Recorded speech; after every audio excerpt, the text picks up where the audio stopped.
Okay, boys and girls, now that we've completed our animal research project where you wrote down and researched facts about an animal of your choice, we're going to use those facts that you researched and we're going to be making a PowerPoint slide. Once we create a slide such as this as an example, we're going to print this and I'm going to be collecting each person's slide and we're going to be making a class book for us to put into our library. Not only will we be able to enjoy this beautiful book once it's completed during our free time, but we're also going to be able to learn from each other, and that is the best part of a program like PowerPoint. We can collect all of our information, create a slide of our choice, and this is a slide. Okay, it's something similar to Microsoft Word where we create a document, but this is just a little bit fancier, and we can print it and we can enjoy it. So let's go ahead and get started. Now keep in mind that yours today will not look like Mrs. Frasca's because we are not adding a picture and we are not adding a background. We are just going to put in our facts and the title today. We're going to add our name, and we're going to be using some fancy word art, which I taught you in Word. We'll be adding all of that later on. You know that my rule is that we must put all of our facts and all of our typing first, and then we can add color and we can have fun designing later on. Okay, so I'm going to open a new slide for us to do together.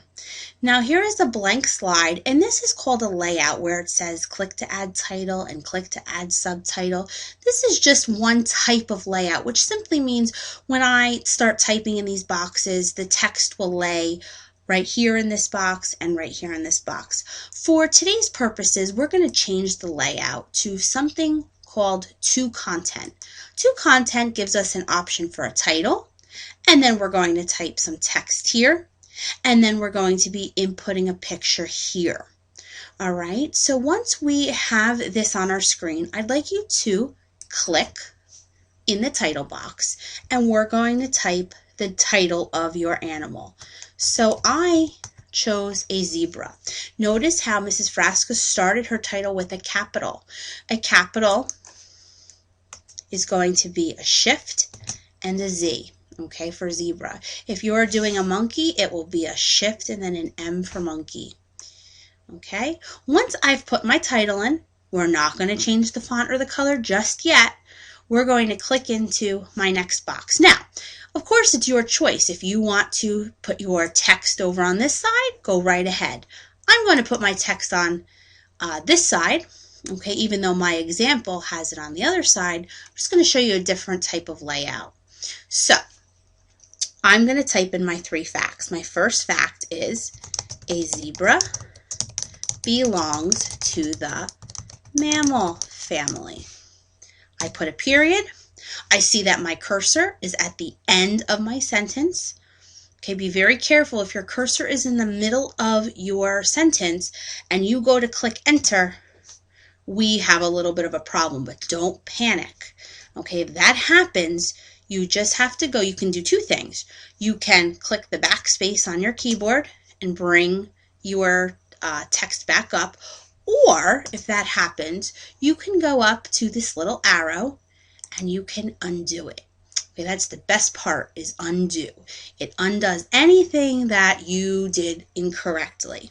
So I'm going to remember to move my cursor over to the right side of the sentence, and I'm going to hit enter again. Now I'm going to type my second fact. A zebra's diet is made up of grass. I'm going to put a period. My third fact is going to be a did you know fact. Did you know that each zebra, has its own unique stripes? Now, why did I say oops? I see a red line. That's okay. You can right-click your mouse. It has to be on that word, and the computer will come up with the spelling for you.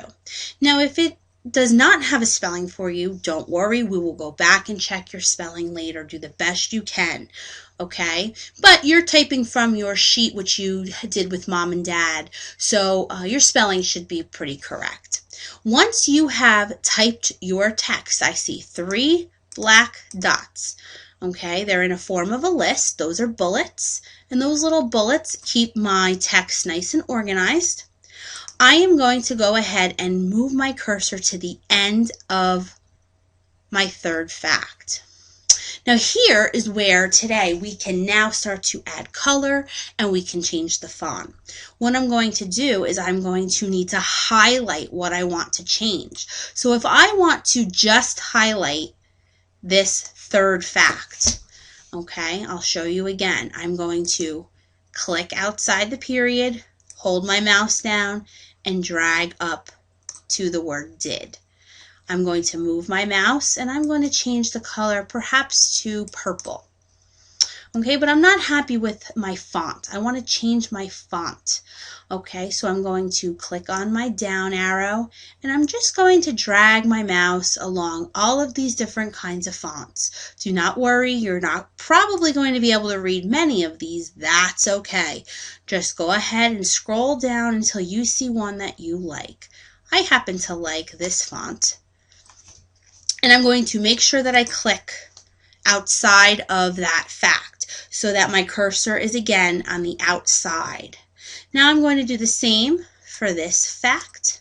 I might change this to red, and I might change this fact to green.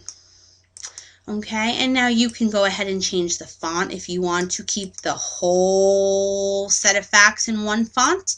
You can highlight everything and make it that font, or you can play around and you can do different colors and different fonts. Now, one last thing that you can do is highlight every fact all the way to the top. Okay, make sure in order for you to change this, you have to have your text highlighted. You can go ahead and increase the size. Okay, maybe you want your size to be looking like something like that. Okay, it fits on the screen. It doesn't go past the slide. And the beauty of this also is if you click anywhere inside of this text box, you can drag it up and move it around. Okay, so you have plenty of options that we can position your text box, and we'll do the same with your picture and your title. I'm very happy with the way this looks, so I'm going to go ahead and do the same thing for my title. Now notice if I keep my cursor after the Z and I highlight, say I only get the E and the B highlighted, that's not going to be able to, I'm not going to be able to change my font for the entire word, so that's okay. Move my cursor to the outside of the A, click, and drag over the whole word. And I'm going to change this time to the color orange. And I'm going to change my font to something totally different. Something that looks like that. If I want to make my title larger, I just increase the size. At this point, I can click anywhere inside of my title. I can click down on the edge of my box and drag, and I can move it around. And that is as simple as that. Okay, and when we come back to this project, we're going to be adding a picture and we're going to be changing the background so that yours will look something like this. Notice how I have two different colors in the background. I have inserted a picture, maybe where we could add some word art, which would be a little bit fancier for a title. And notice that my name is not on this screen. That's okay, we're going to be adding that the next time. So boys and girls, I hope that this will help you to create your first PowerPoint slide. Have fun, and we'll talk soon. Bye-bye.